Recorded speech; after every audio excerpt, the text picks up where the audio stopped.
Karena yang membantai Palestina adalah orang-orang yang membuat negara, mendirikan negara yang memerdekakan mereka dari Turki Utsmani. Nah, maka orang-orang negara Arab tidak bisa berbuat apa-apa. Maka apa yang terjadi? Ini sesuatu yang sangat miris, yang tidak masuk di akal saya. Ini Palestina. Ya, dan di sekeliling Palestina ada 350 juta Muslim Arab kurang lebih hari ini. 350 juta Muslim Arab. Di Palestina hanya ada 15 juta Yahudi. Kok bisa 15 juta Yahudi mengalahkan 350 juta negara-negara Arab? Karena tadi sudah dipecah belah dalam frame nasionalisme, dipecah dalam unsur yang terkecil. Ormas, orpol, sekte, madhab. Makin mudah umat Islam diadu domba. Assalamualaikum warahmatullahi wabarakatuh.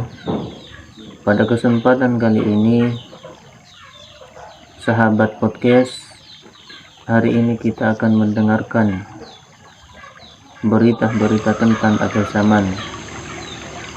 Oleh karena itu, mari kita simak videonya bersama. Nah, sekarang tuh pertanyaannya, mungkin banyak juga yang nanya nih para penonton ya. Posisi negara-negara Arab itu sekarang gimana, Pak Ustadz? Iya. Sejak kehancuran Turki Utsmani, umat Islam dipecah-pecah seperti kue lapis. Mesir dikuasai oleh Inggris, Afrika Prancis.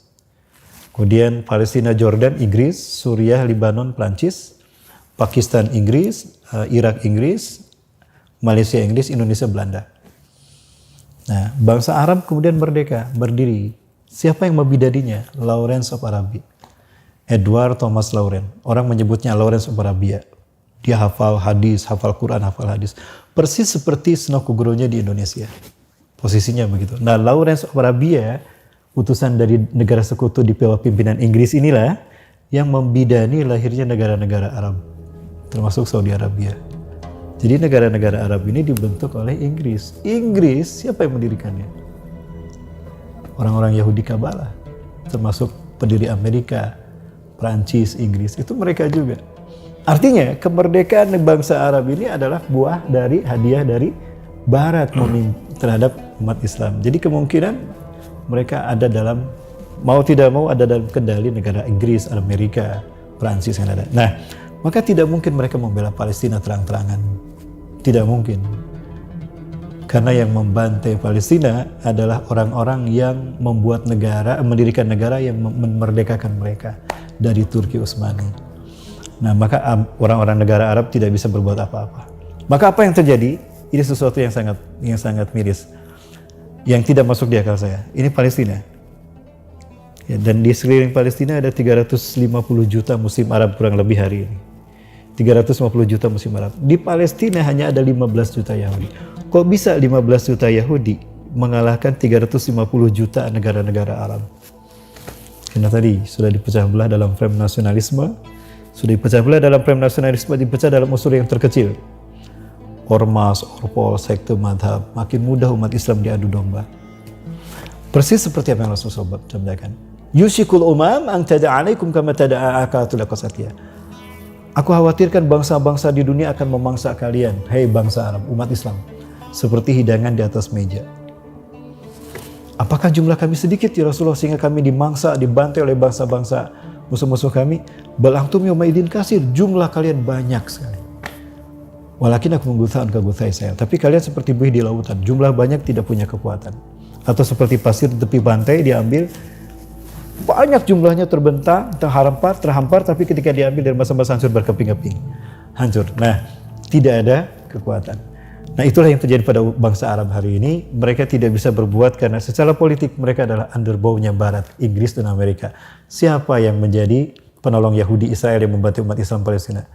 Inggris dan Amerika juga. Tapi secara personal, rakyatnya komitmen. Itu hanya pemimpinnya saja. Ya, secara pribadi mungkin pemimpinnya membantu, iya, tapi bantuan tidak menghentikan nyawa, dibantainya nyawa. Yang harus dilakukan, hentikan dan selamatkan nyawa Palestina.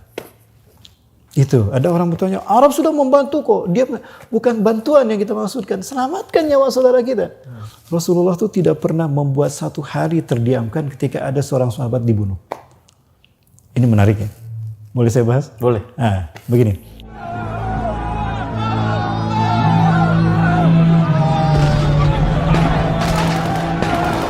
Akan terjadi pertumpahan darah di Masjidil Haram.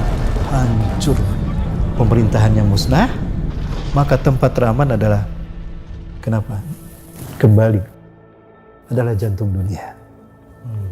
Ada teori jantung dunia, the heartland of the world. Itu kenapa jantung dunia? Karena menghubungkan benua Afrika, Eropa dan Asia. Siapa yang menguasai?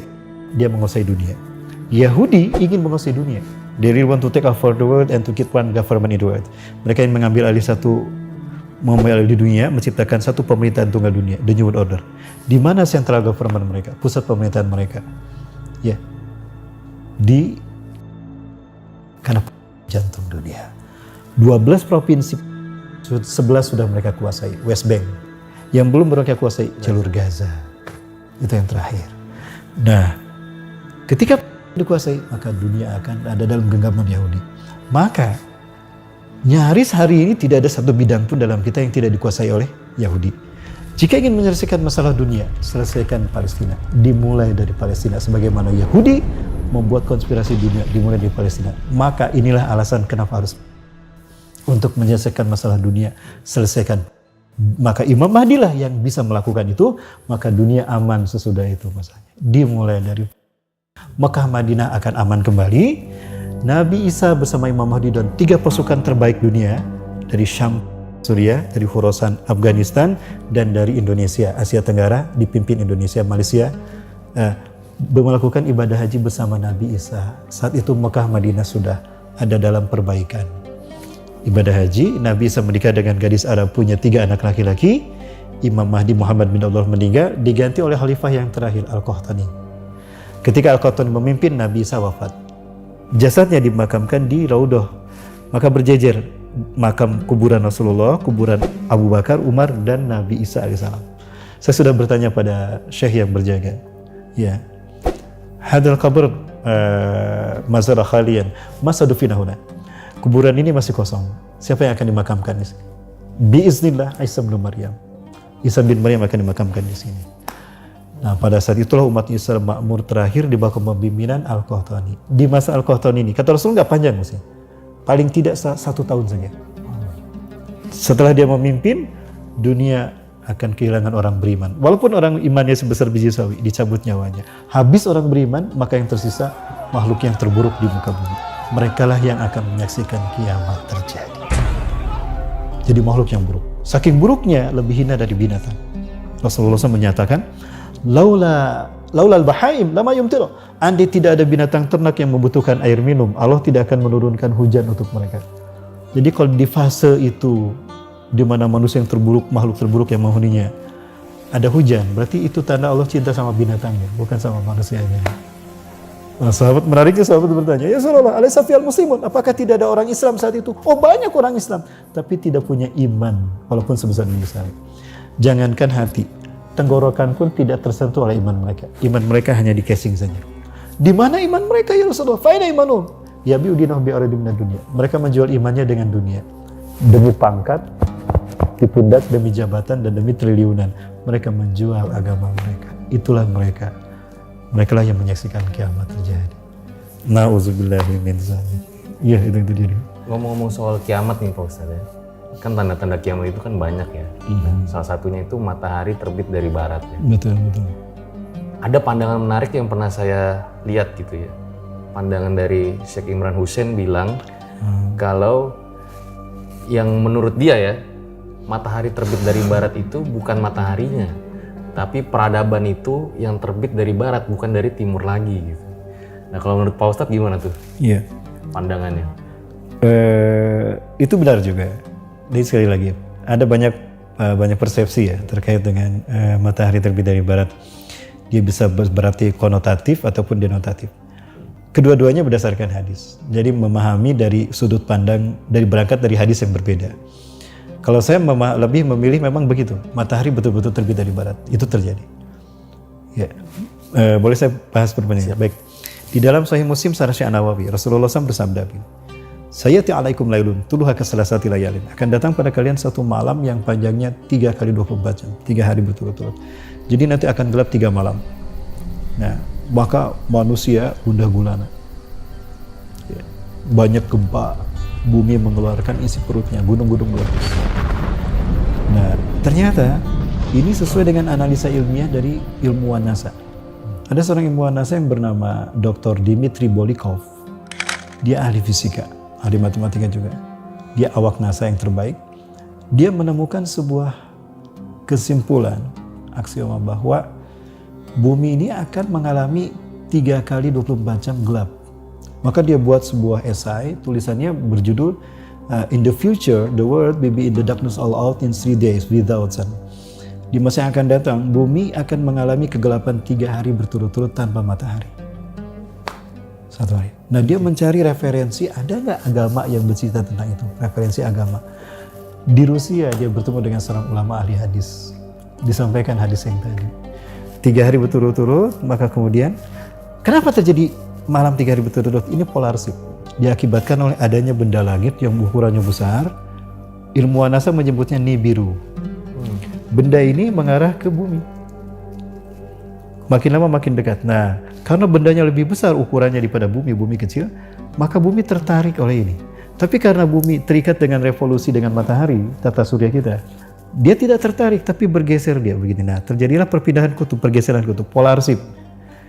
Utara bergeser, selatan bergeser. Inilah yang terjadi perubahan iklim, sehingga Arab sekarang dingin, bersalju, turun salju, hijau, berpadang rumput karena bergeser. Yang dingin berubah menjadi panas nanti. Dan ini pernah terjadi antara Rusia dan Amerika. Begini. Nah, ketika oleng begini, utara bergeser. Nah, dia pun oleng begini. Barat pindah ke timur, timur pindah ke barat. Jadi yang berubah bukan mataharinya, buminya. Karena proses gravitasi Nibiru ini. Dia tidak nabrak bumi, tapi dia hanya melintas saja. Mengarah ke matahari. Lebih dekat ke bumi, ketika jarak terdekat ke bumi, nah bumi makin kuat bergetar. Kalau orang tarik tambang begini. Kalau orang tarik tambang sama-sama kuat. Mereka kan wajahnya tidak bersedia begini, tapi mengkerut. Begitulah bumi mengkerut, maka banyak terjadi gempa, gelombang dan gunung-gunung meletus. Jerawatnya pada pecah, gunung-gunung meletus. Demi mempertahankan posisi agar tidak tertarik ke sini. Di jarak paling terdekat, itulah bumi akan tersedot magnetnya oleh benda langit. Rasulullah bersabda, "Suma'udtum ila ma bada'tum, suma'udtum ila ma bada'tum." Kalian akan kembali ke zaman kalian datang tanpa teknologi, hilang teknologi dari mereka. Tersedot magnetnya oleh itu peristiwa induksi magnetik. Benda langit ini pergi menghadap ke matahari, dekat ke matahari, bukan menghadap ke matahari, lebih dekat ke matahari. Bumi kembali, ya, utara kembali ke utara, selatan kembali ke selatan tempat semula. Tapi barat posisinya masih di timur, timur masih di barat. Maka ketika matahari terbit, di mana terlihatnya? Di barat. Fadhalika hin, itulah hin.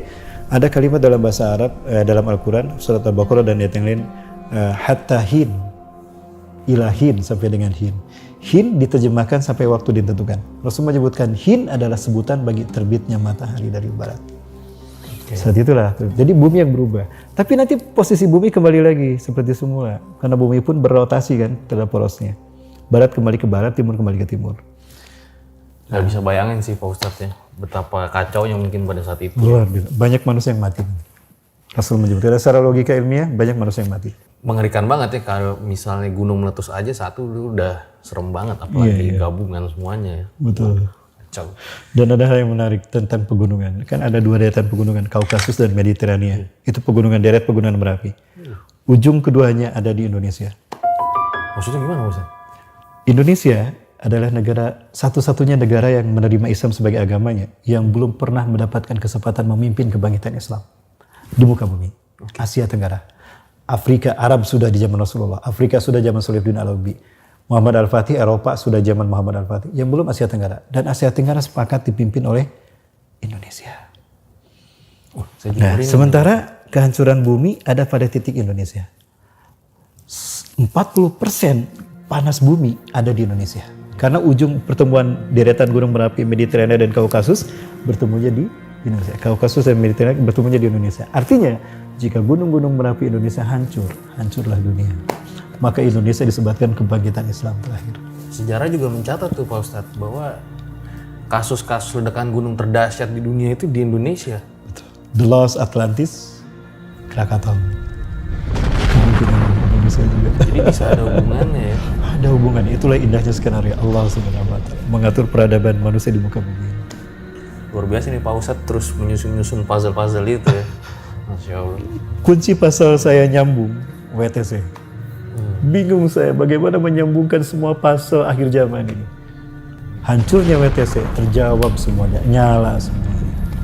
Kenapa harus WTC? Kenapa Mas? WTC adalah simbol ritual human sacrifices untuk meresmikan the New World Order, berdirinya singgasana Dajjal di muka bumi.